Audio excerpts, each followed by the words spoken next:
राज भाई आज बहुत क्रोधित मुद्रा में है। तो एक बात कहूं, जब खामनाई मारा गया तो यहां नारा लगा कि यहां भी खामनाई निकलेगा, कन्नौज में भी निकलेगा, एटा में भी निकलेगा, कानपुर में भी निकलेगा, अलीगढ़ में। मैंने कहा ससुर यहाँ क्या छोले भटूरे बेचने आए निकलेगा, यहाँ क्या मतलब है? मरा कहीं, मारा किसी ने, गले हमारे पड़ रहे हो जिसे राज भाई कह रहे, यहां नहीं कोई निकलेगा। नो नो खामनाई, नो, खत्म करो। खामनाई के निधन पर सबसे ज्यादा शोक कांग्रेस ने मनाया। मैं उसकी आपत्ति नहीं करता, मनाया। रावत जी गंभीर बात कह रहा हूं, मजाक नहीं। और खामनेई अपने समय का मुस्लिम विश्व में महिला आजादी का सबसे प्रबल शत्रु के तौर पर मान्य है। उससे क्रूर महिला आजादी का शत्रु कोई नहीं हुआ। क्या?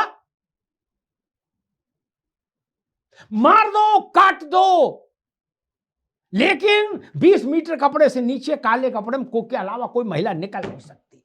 ईरान, बहुत कम लोगों को पता होगा, ईरान दुनिया के उन्मुक्त सभ्यताओं में से एक था।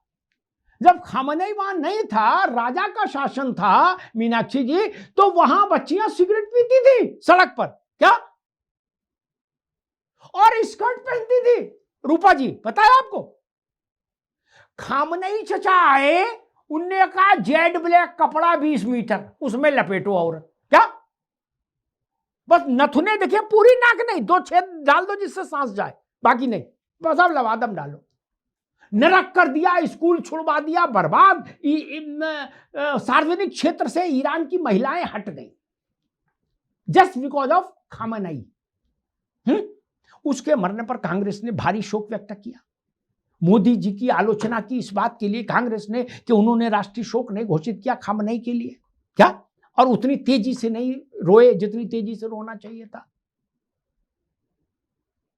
खामनेई की तरफदारी करने वाले लोग महिला स्वतंत्रता के साथ कैसे खड़े हो सकते हैं? ये तो सोचना होगा ना। खामनेई से बड़ा खलनायक स्त्री स्वतंत्रता के लिए पिछले 50-60 वर्षों में कोई नहीं हुआ। उस खामनेई की तरफदारी की गई, क्यों की गई? कोई खामनेई भारत का रोल मॉडल होगा क्या? कांग्रेस इतना भाव विब्बल हो गई थी खामनेई पर कि मुझे लग रहा था पता नहीं है उनकी शुद्ध और एकादशी 13वीं ना कर दे सम्मान में। मैं फिर निवेदन करूंगा, राजनेताओं को धार्मिक मामलों से दूर रहना चाहिए। अगर कुरान छूने में आपके हाथ कांपते हैं तो मनुस्मृति की ओर भी मत देखो। काला चश्मा लगा लो, बेल्डिंग वाला, सादा चश्मा नहीं, बेल्डिंग वाला, ऐसा वाला, जैसा रूपा जी लगाए वैसा चश्मा वाला लगाना, उसमें सब दिखता है। देखिए, काला बेल्डिंग वाला लगा लो जिसमें ससुर आग भी निकलती तो नहीं दिखती। ये इस देश में राज भाई दिल से कह रहा हूं, मान लो अब वो टाइम चला गया कि हिंदू दिखेगा तो गाल पे थप्पड़ मारेंगे, मुसलमान दिखेगा तो कहेंगे चाचा जलेबी खा के जाओ तुम्हें हमारी कसम। अब नहीं चलेगा। और जो ऐसा करेंगे वो लुटेंगे, पिटेंगे, अटकेंगे, भटकेंगे, लटकेंगे। क्या?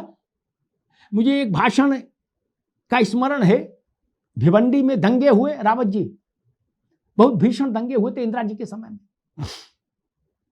पार्लियामेंट में चर्चा हुई, अटल जी बोलने खड़े हुए, अद्भुत भाषण दिया, 1.5 घंटे बोले, और उसका अंत में उन्होंने मालूम क्या शब्द जो वाक्य कहा था, उसी का हेडिंग की फिर संघ ने उस जमाने में 10 लाख किताबियां छपवाई थी। कितनी? 10 लाख। समझ रहे हो अमित?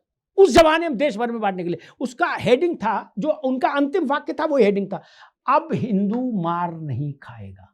क्या? अब हिंदू, उनका इंदिरा जी कुछ परिवर्तन नहीं आया, बस अब इतना परिवर्तन आ गया, हिंदू मार नहीं खाएगा। क्या? बाकी आप देख लो, मैं फिर वही कह रहा हूं, रक्षाबंधन पर रचनात्मकता फूट फूट के पूरी देह से निकल रही है, तो ऐसी रचनात्मकता कभी ईद पर भी निकालो मेरे भाई। हम भी तो देखें आप कितने रचनात्मक हो, कितनी अभिनय क्षमता है। चिनगारी का खेल बुरा होता है, चिनगारी का। और मैं भारतीय जनता पार्टी के लिए भी कहूंगा, अगर आप राष्ट्र की मर्यादा और राष्ट्र की धार्मिक प्रतिष्ठा की रक्षा नहीं कर पाएंगे तो आपके नाम देश का बैनामा नहीं हुआ है, ध्यान रखिएगा अमित साहब। इस देश ने जवाहरलाल नेहरू को विस्मृत कर दिया, इंदिरा गांधी को विस्मृत कर दिया। इसलिए ये अगर गलतफहमी हो कि नहीं ये भी चलता रहेगा और हमारा भी झंडा बुलंद रहेगा, ऐसा नहीं होगा। कांग्रेस का झंडा क्यों झुका? इसीलिए नहीं झुका ना कि देश को लगा कि आप हमारी भावनाओं के साथ नहीं चल सकते। सत्ता सिर्फ उपयोग और भोग के लिए नहीं होती। जनादेश बोलते हैं इसको।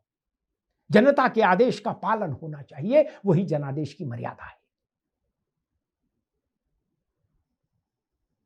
अपने घर में आप कैसे भी मनाओ रक्षाबंधन, किसी को दिक्कत नहीं, लेकिन दरवाजा बंद रखेंगे क्या? अपार्टमेंट में कॉमन एरिया में ऐसे नहीं मना सकते।